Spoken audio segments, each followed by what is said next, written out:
작년도에는 이게 부동산 특성에서 영속성이 문제가 나왔었습니다. 올해도 분명히 하나는 또 나올 겁니다. 그래서 거기 맨 먼저 부동산의 특성. 이게 아무튼 총론에서 세 문제가 나오는데 맨 첫 번째 순위가 사실 여기입니다. 부동산 특성. 그러니까 부동산을 쭉 읽어보시면 내용이 너무 많아서 처음에는 좀 이해가 어렵습니다. 이건 계속 반복이에요.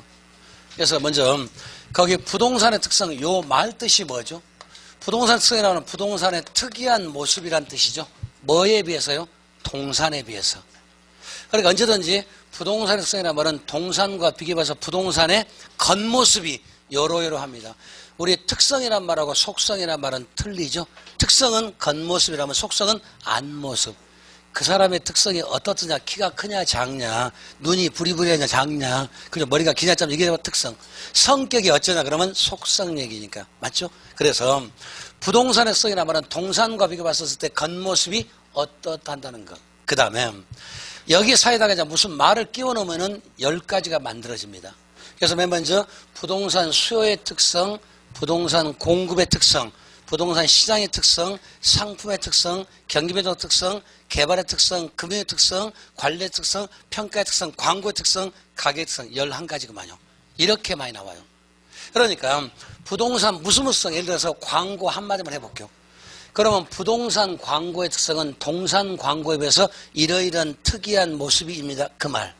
그러면은 일반 동산은 움직일 수 있기 때문에 지역에 제한이 없어요. 그러니까 전국을 무도해서 광고를 내는 거죠. 맞죠? 그런데 부동산 광고는 요 동네 광고는 요 동네만 내야지 옆 동네 서울 내봤자 광주 사람, 서울 사람 사는 경우는 극히 드무니까. 그래서 첫 번째가 지역의 제한성이라고 말했어요. 못 움직이니까. 두 번째는 시간의 제한성. 일반 동산은 계속해서 어쩌니까 만들 수가 있고 그렇기 때문에 시차성이 거의 없죠. 그러니까 아이스크림 광고 여름에만 나오는 것이 아니라 겨울에도 나오죠. 언제든 그냥 갖다 줄 수가 있으니까. 근데 부동산은 그때 분양할 때만 광고하지 분양 끝나면 광고하면 귀찮습니다. 이해하신 거죠? 두 번째 시간의 제한성. 세 번째는 내용의 제한성. 같은 물건이라도 똑같이 안 해요. 현대건설이 광주에다가 40평짜리 지금 분양하는 거하고 서울 잠실에 똑같이 40평짜리 집에서 분양하다 가정합시다. 똑같은 회사에서 똑같은 시기로 똑같은 자재로 똑같은 공법에서 똑같이 있는데 가격이 같아요, 틀려요? 그렇죠. 개별성 때문에. 그래서 내용도 틀립니다. 또 양면성. 부동산 일반적인 광고는 사세요. 수요자를 모집하는 광고인데 여기는 공급자를 광고도 한다고 해서 양면성 이렇게. 그러니까 부동산에 무슨 특성 나오면 전부 다 뭐랑 비교하자고요? 동산 그것과 비교하면 다 말이 맞아 떨어질 거예요. 일단은. 그 다음에 이 안에 들어가면 종류가 두 가지가 있는데 자연적 특성이 있습니다. 자연적 특성이라는 게 있고 그다음 두 번째는 인문적 특성이 있어요. 그래서 우리 자연적이란 말하고 인문적이란 말을 해석을 하는데 자연적이란 말은 토지 자체예요. 그러니까 이때 자연이란 말이 우리 스스로 자자 그럴 연자요. 우리 자연이란 말이 무슨 말입니까? 이거는 그럴 연자. 자연이란 말은 처음부터 있는 그대로 처음처럼. 우리 잘 아는 루스란 철학자가 자연으로 돌아갑시다. 산천에서 우거진 꼴짜기가 아니라 초심으로. 맞죠? 칸트가 말했던 자연율이라는 게 있었죠. 또는 내추럴 프라이스 자연가격. 전부 다 처음처럼이라는 뜻이에요. 그러니까 이때 자연적이라는 말은 토지라는 녀석이 만들어질 때부터 지금까지 계속해서 변하지 않는 원초적이고 선천적이고 경직적이고 고정적 불변적 변하지 않는 성질을 자연적이라고 이렇게 말해요. 그래서 자연적성은 오로지 어디만 있습니까? 토지만 있습니다. 건물은 자연적성이 없습니다. 정착물, 개량물 전부 다 인문적이에요. 이해하신 거죠? 그 다음에 또 자연적을 다르게 말하면 항상 안 변하기 때문에 절대적 특성이라고 합니다. 또는 물리적 특성. 그러니까 자연적이란 말하고 절대적이라고 물리적은 동의어입니다. 그러니까 토지라고 하는 녀석이 처음부터 만들 때부터 지금까지 계속해서 변하지 않는 그런 성질을 뭐라고요? 자연적 이렇게. 근데 그에 비해서 인문적이란 말은 무슨 말이냐면은 그런 자연적 성 때문에 우리가 생활이 어렵고 힘들어요. 그래서 사람들이 토지를 쓸 때에 그게 너무 힘들고 어려워서 그걸 쓰는 사람의 목적에 맞게끔 바꾸는 것이 바로 인문적이에요. 그렇기 때문에 자연적은 절대적이었다면 인문적은 상대적입니다. 자연적인 물리적이었다 인문적은 경제적 용도적이라는 말을 써요. 그러니까 자연적은 뭐든 불변, 인문적은 뭐든 가변입니다. 그리고 그러니까 자연적은 토지밖에 없고 건물은 자연적이 없습니다. 그래서 우리 교재 보시면은 거기 67페이지에 그림을 보시면은 토지는 자연적, 인문적이 나오죠. 근데 건물은 자연적, 인문적 그 말이 없네요. 여기까지 이해하셨는가요? 그러면 지금 이 말을 이해했는가 좀 물어볼게요. 복합 부동산은 자연적성과 인문적성을 함께 갖습니다. 틀렸습니다. 왜냐하면은 땅은 맞는데 건물은 자연적이 없어요. 복합 부동산은 토지 플러스 건물 아닌가요? 건물은 그러니까 복합 부동산은 자연적과 인문적을 동시에 갖습니다. 토지는 맞는데 건물은 틀렸어요. 그죠? 건물은 자연적이 없으니까 너무 당연한 얘기 이렇게 물어본다니까요. 민법상 개념의 부동산은 자연적성과 인문적성을 함께 갖습니다. 맞는 말 틀린 말이요? 틀렸습니다. 민법상으로 뭐니까 토지 및 정착물이니까 정착물은 자연적이 없잖아요. 이해하셨을까요? 이게 개론입니다. 진짜 나쁜 놈이죠. 그죠? 그러니까 그래서 개론이 조금 그래요. 그러니까 제가 먹은 암기에 능하면은 저 싫어합니다. 안 돼요. 암기가 아니라 해석이니까. 그러니까 그런 지문이 한번 딱 시험에 노출되면 대부분 다 어쩌니까 책에 없으니까. 우리 교재에 있는 말도 나오지만 없는 말이 더 의역돼서 많이 나온다니까. 그러니까 정확하니 자연적은 오로지 토지만 나타낸다. 그 다음에 정착물이 어쩌고 계량물은 전부가 아까 계량물 뭐 했습니까? 인위적이란 말 썼었으니까 누가 다 만들었으니까 인문적. 맞죠? 그렇기 때문에 부동산 문제는 인간과 부동산과 깨진 것을 부동산 문제라고 합니다. 여기까지 이해하신 거죠? 그럼 부동산 문제 원인은 자연적이 더 많을까요? 인문적이 더 많을까요? 그죠? 99.99% 인문적. 사람이 잘못 썼으니까. 이해하셨습니까? 그게 개론이에요. 그게 조금 이제 바꿔야 돼요. 어쨌든 이렇게. 그러니까 자연적은 뭐든 불변, 인문적은 뭐든 가변. 일단 이렇게. 그러면서 자연적 안에 들어간 맨 첫 번째가 부동성, 두 번째가 부증성, 세 번째 개별성, 인접성 이런 것들. 그런데 이런 얘기 나오는데 영속성은 5가지가 나오는데 그 5가지를 반드시 기억을 해 두셔야 돼요.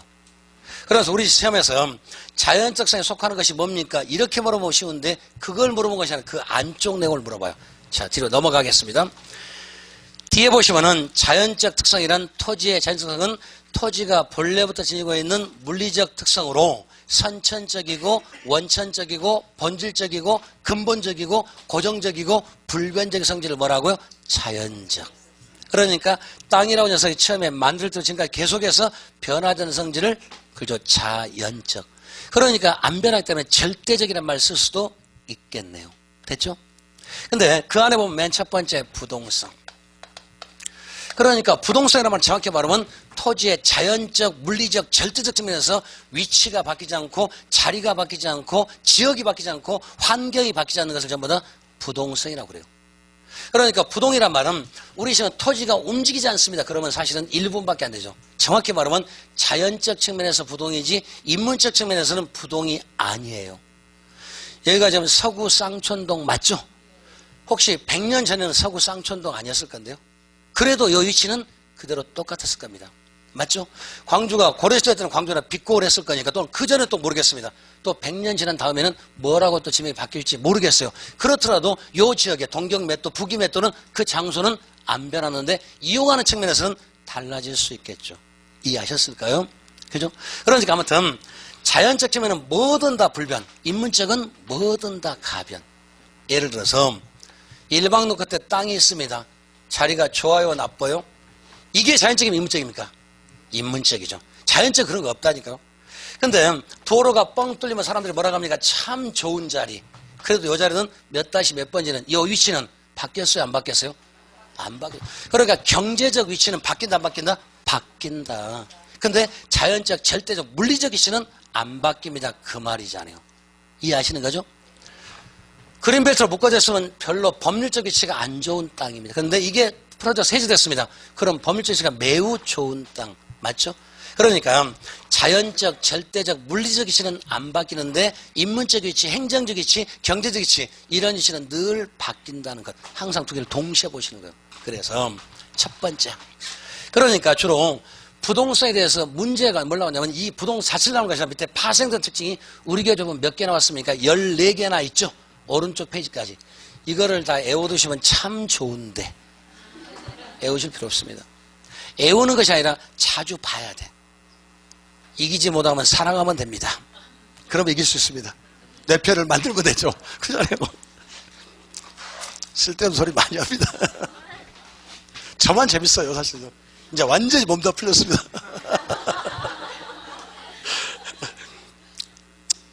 재밌다고 해야죠. 어제도 하루 종일 요 얘기하고 왔습니다. 내일도 하루 종일 가면 또 요 얘기합니다. 모레도 하루 종일 요 얘기하거든요.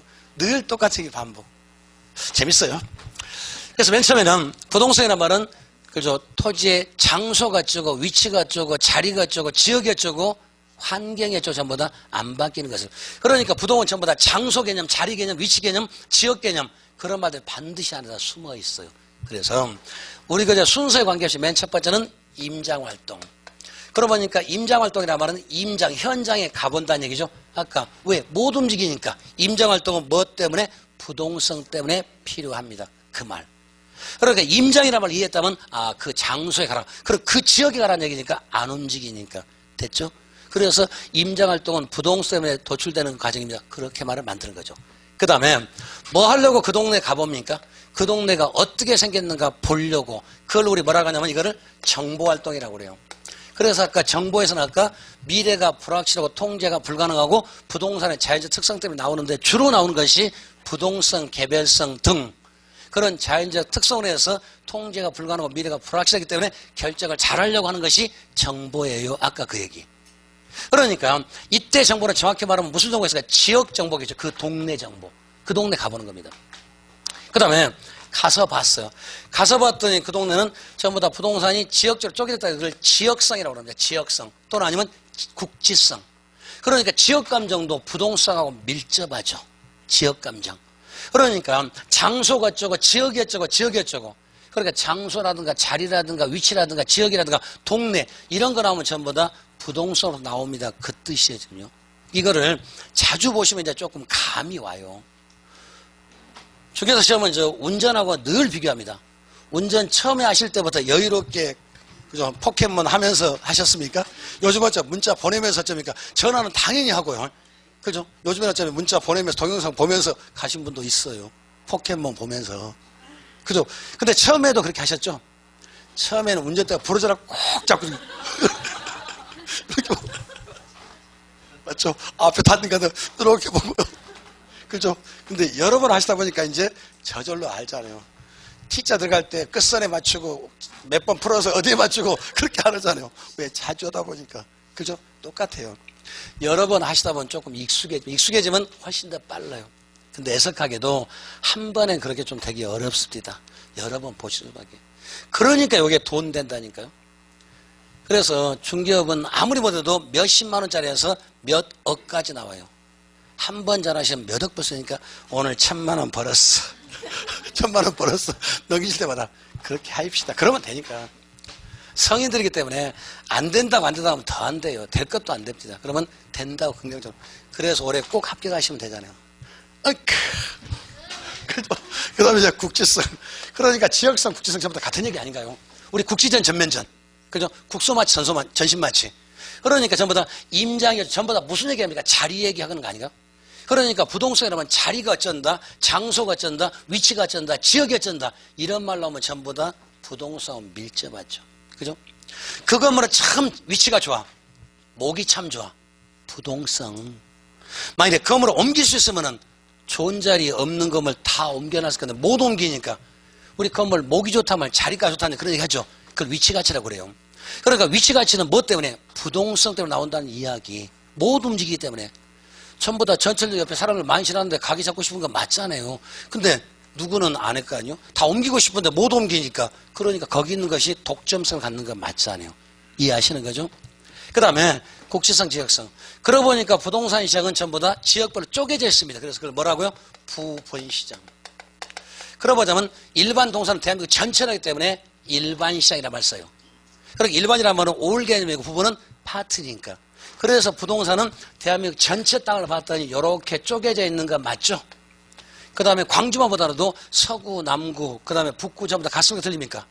도로 바짝 붙어있는 거 뒤에 있는 거 같아요, 틀려? 전부 다 자리 때문에 못 움직이니까 이해하시는 거죠? 그러니까 자리값이 어쩌고 위치가 어쩌고 전부 다 부동산과 아주 밀접하잖아요. 그러니까 표현은 약간씩 다르지만 전부 다 무슨 얘기합니까? 장소 얘기, 자리 얘기, 위치 얘기 이런 거 얘기하는 거 맞잖아요. 그래서 부동산 시장은 쪼개진 시장입니다. 그래서 부동산 시장은 쪼개졌으니까 어쩌니까 세분화란 말을 쓸 수가 있죠. 세분화된 시장. 그러니까 지역별로 쪼개진 시장, 지역별로 나눠진 시장, 부분 시장, 세분화된 시장 요렇게 이해하실 수 있죠? 그래서 그러고 보니까 세분화했다는 얘기는 그러면 그 지역 성격 거기만 있을 거니까 그래서 부동산 시장 무슨 시장? 특화란 말을 썼어요. 그래서 특화된 시장. 그렇기 때문에 공산품에는 특산물이 없죠. 농산물은 특산물 있죠. 임산물, 수산물은 특산물이 있는데 공산품은 특산물이라는 게 없잖아요. 그러니까 진도에서 나오는 그 진돗개는 그 지역의 토양과 풍토와 그 지역 기후에 알맞게 된 진돗개가 나오면 똥개가 된대요. 그럴 수 있죠. 진도에 유명한 화가들이 많죠.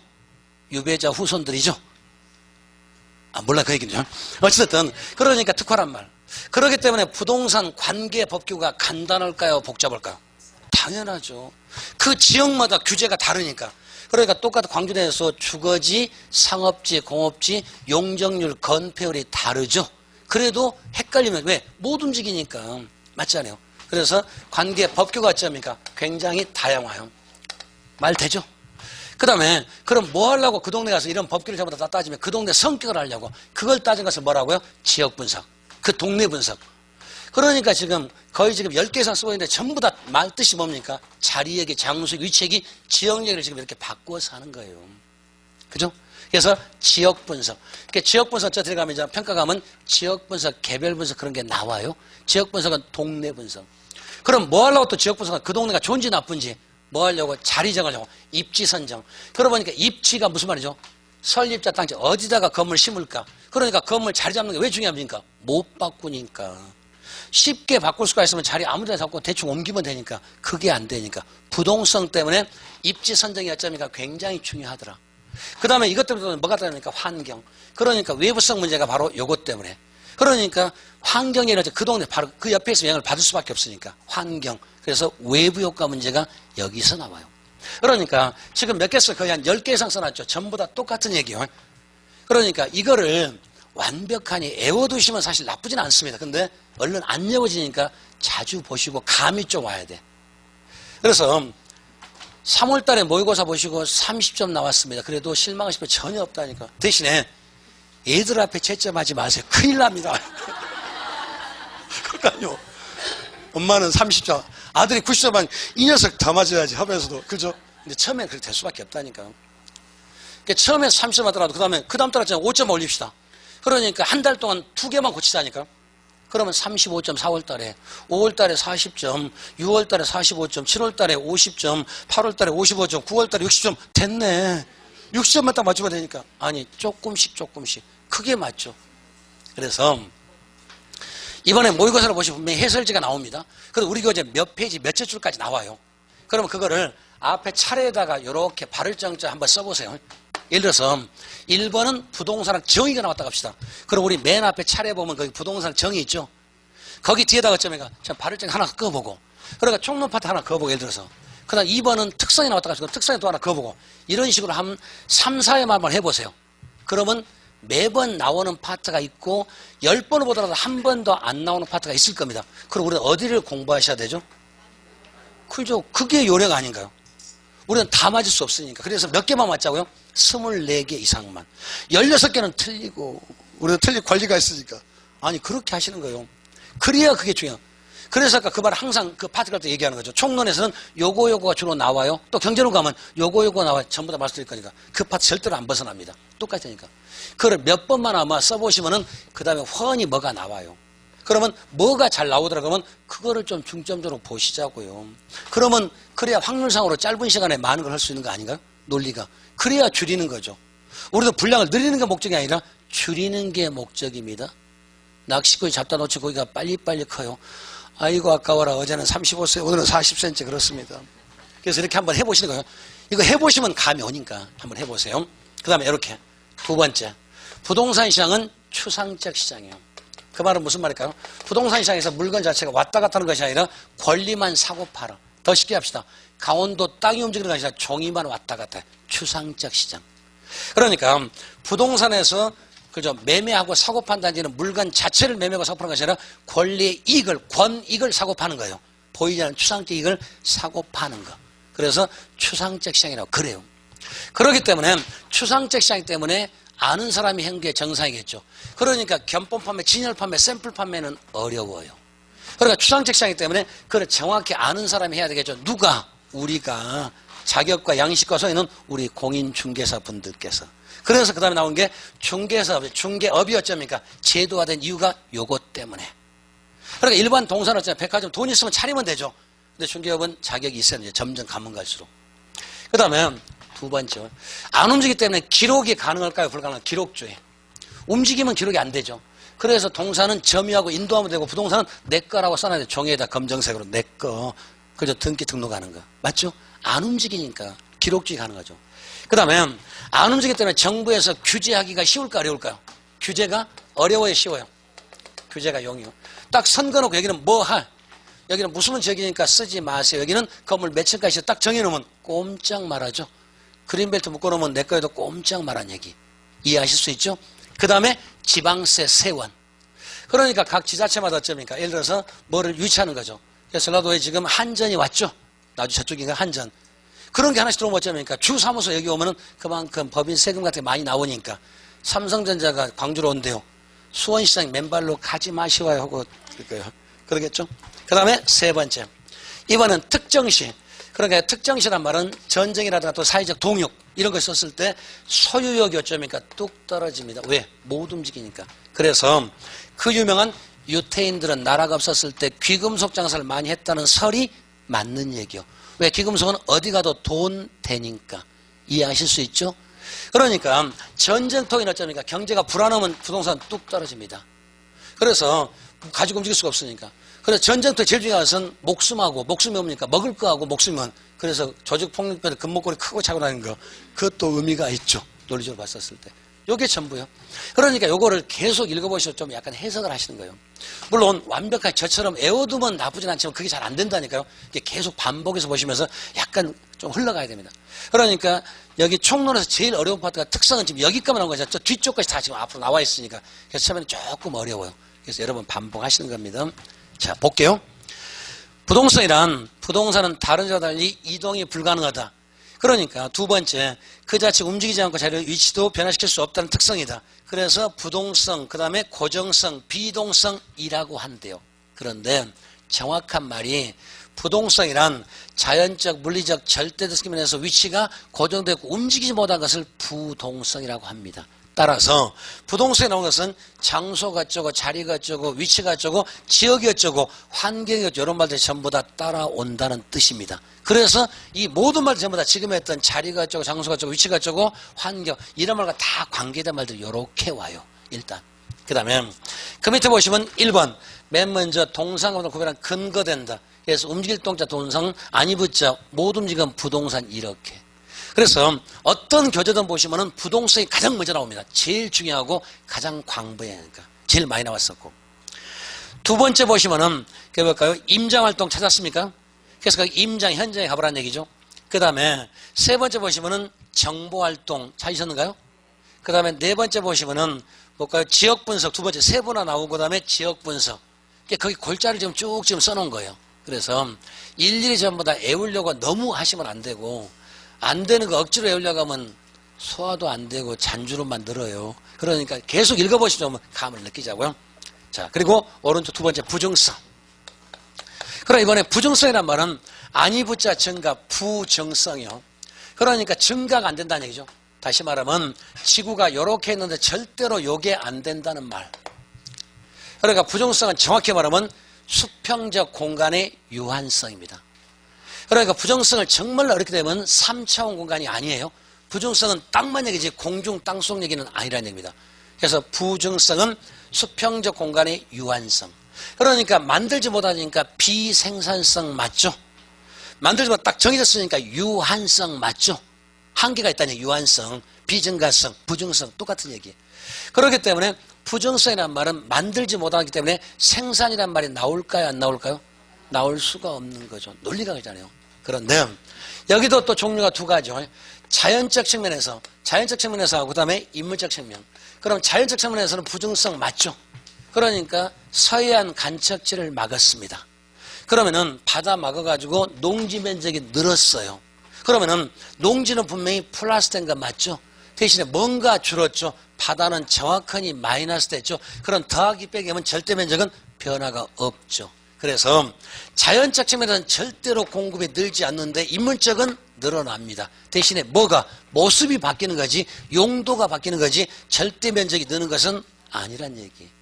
광주만 보더라도 예를 들어서 광주 택지 면적에 대해서 90년대하고 지금하고는 많은 차이가 있을 거예요.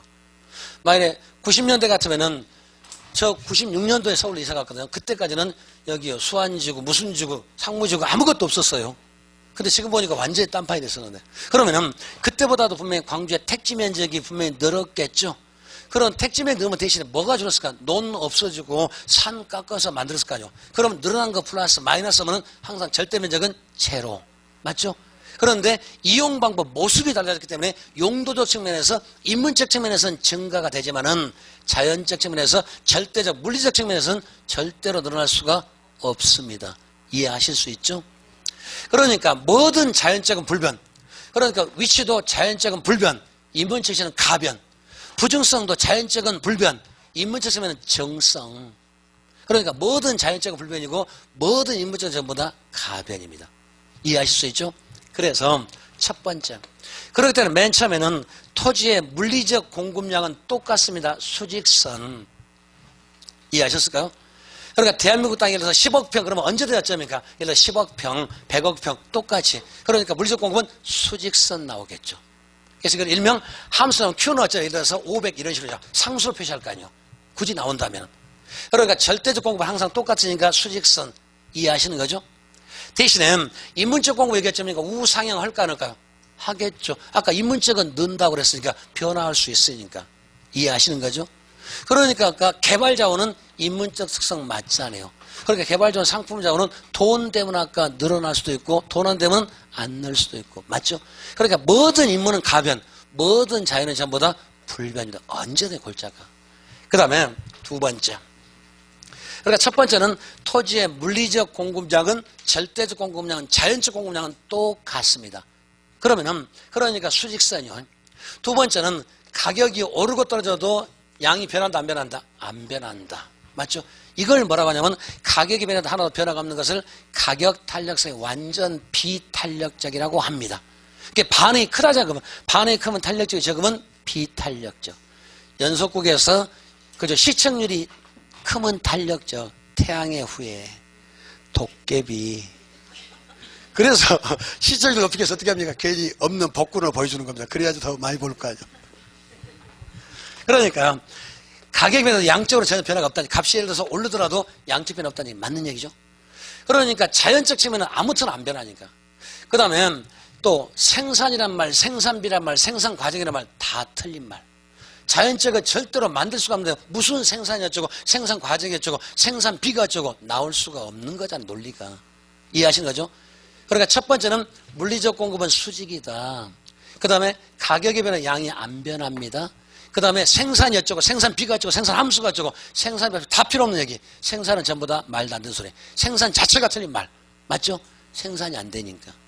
그러면 수요자가 적으면 값이 쌀고 수요자가 많으면 값이 비쌉니다. 그래서 부동산 가격은 부증성 때문에 수요자 경쟁 가격이란 말을 쓰는 거죠.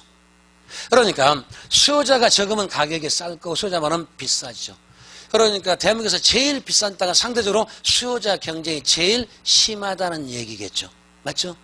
수요자가 적으면 그러니까 부동산은 공급자 경쟁 중심값이 아니라 수요자 경쟁 가격이라는 말을 합니다. 이해할 수 있죠? 그러면 수요자 경쟁이 심하다 상대적으로 귀하다는 얘기죠. 그래서 뭐라고요? 희소성이라는 말. 부족하니까 희소성. 자, 5가지 얘기했거든요. 첫 번째 물리적 공급이 수직이다. 그다음 두 번째 가격이 변해도 안 변한다. 세 번째 생산 아무것도 없다. 그럼 누구 중심이다? 수요자 중심이다. 네 번째는 희소성, 희소가치 이렇게. 부족하니까. 이해하시는 거죠? 그 다음에 자, 두 번째.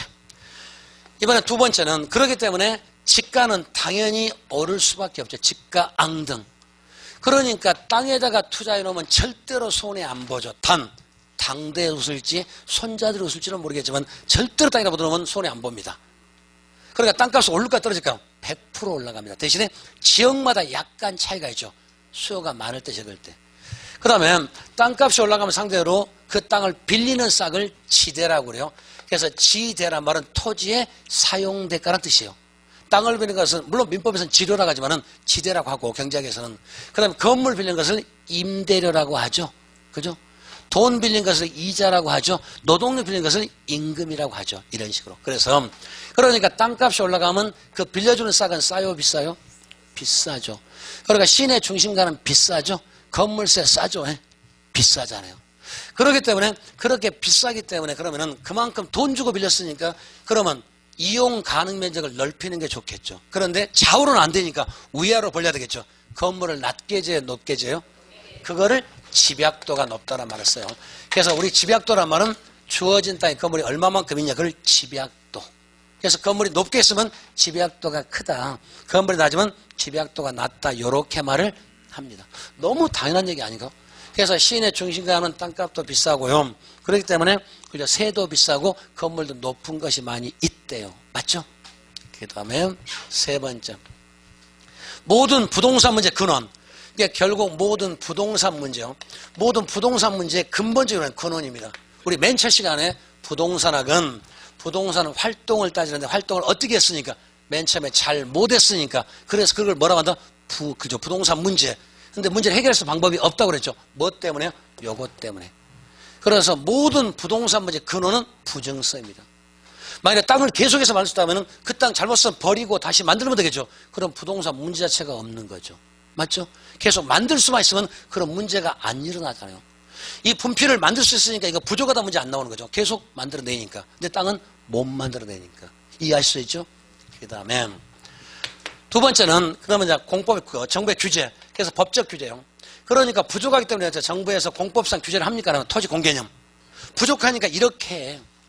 그러니까 일반 동산도 정부가 개입을 하는 경우가 있죠.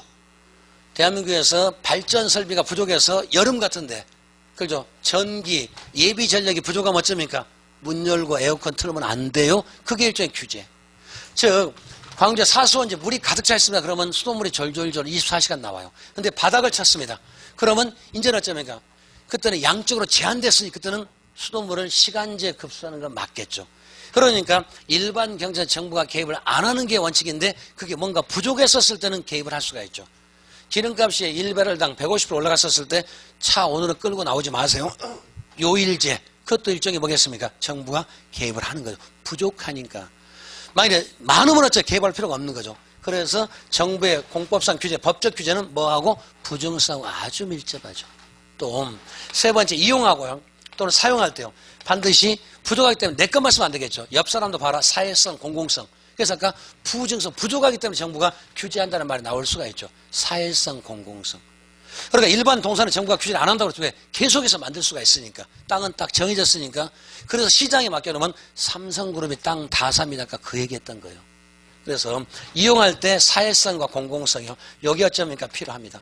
그러니까 부동산은 분명히 사유재지만 공공성, 공익의 성격이 매우 강하다는 얘기. 왜? 부족하니까. 이해할 수 있죠? 요게 전부예요. 그러니까 제일 중요한 건 저거죠. 부정성이 무슨 말인가. 그러니까 부정성, 오늘 지금 지문에 보시면 부정성은 2차원인가 3차원인가 그거 써놨다니까 보시면은.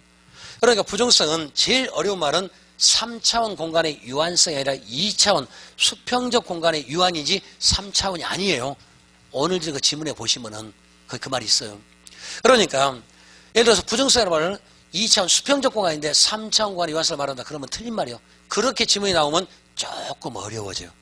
그러니까 좌우강락이지 위아래 관계는 아니란 얘기. 그러니까 땅을 넓힐 수가 없으니까. 그러니까 만들지 못하니까 해결 방법 딱 한 가지밖에 없죠. 빼앗아야죠. 그죠? 그런 일이 나옵니다. 자, 읽어볼게요. 자, 부정성이란 토지는 생산비를 투입하여도 물리적으로 토지 면적을 증가할 수 없다. 즉 토지의 절대량은 증가되지 않는다. 당연한 얘기. 그러니까 부정이란 말은 절대적인 면적을 늘리거나 만들 수 없다는 얘기. 근데 정확히 말하면 2차원 공간이지 3차원이 아니에요.